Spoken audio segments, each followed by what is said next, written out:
When I was in elementary school near Columbus, Ohio, researchers from Ohio State came to our class and taught us about positive and negative self-talk and the big difference it makes in our lives.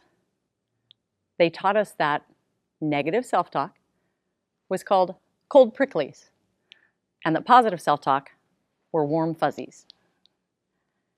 And they had us make little signs out of construction paper where we'd write the word ILAC on it, I-A-L-A-C.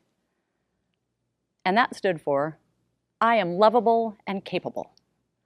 And we'd tie little pieces of yarn on the corners around our neck, and we'd turn them into necklaces, and we wore them around. And we practiced being kind and saying kind words to ourselves and other people.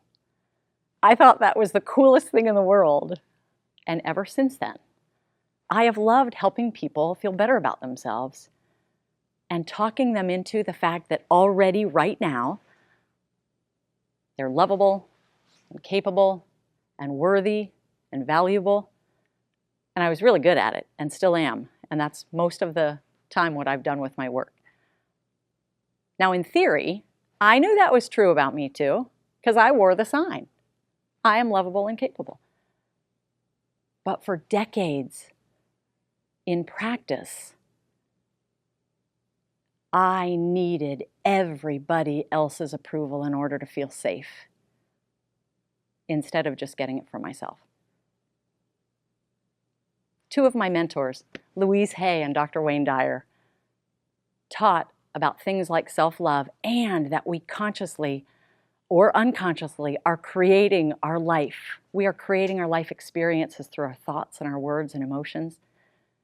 And when I almost finished my doctorate, I was so excited because I knew I was going to go out into the world and Wayne and Louise were going to hand me the baton.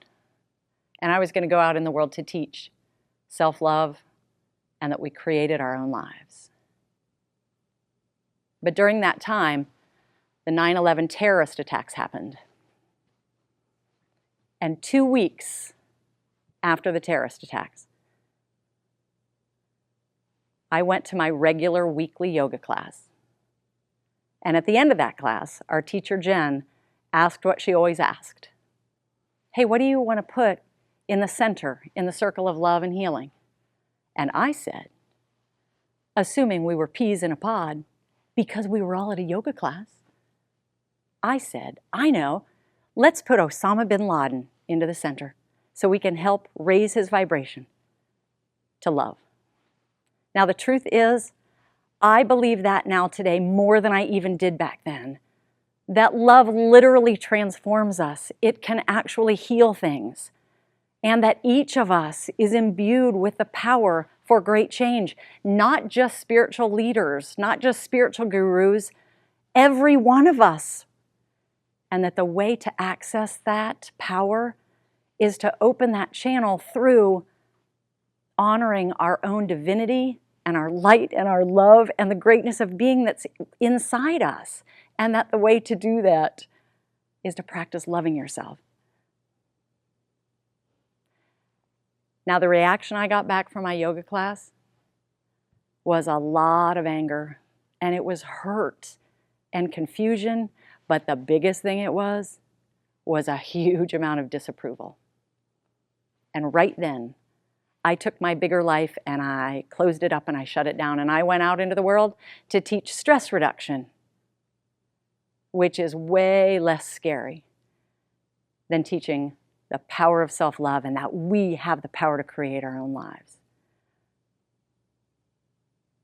Years later, and it took years, when I look back at the shame and embarrassment that I felt, what I realized was I had been teaching other people how to practice self-love and self-care, and I was really good at it. But instead of practicing it myself, I was too busy trying to be the good girl and get everybody else's approval. It took years to take those layers off, and I'm still working on it. But what it taught me, this is so important, no matter how much kindness and love you are sending out to other people, and no matter how good you are at getting love and approval back from others, unless we are practicing intentional, authentic self-love, us honoring us, we simply cannot live the life that we are being called to live. And there is no doubt you are being called from internally to live your own grandest version of yourself.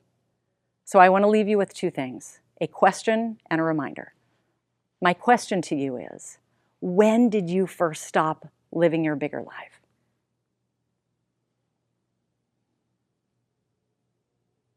And my reminder is, I promise you that the path of self-love, and it's a path, it's a journey, it's not always easy, but the path of self-love will absolutely give you the ability to forgive and release and transform whatever situation has put a lid on you. And you deserve to live your grandest life. And not only do you deserve to live it, but the world is asking us all to step up and do it.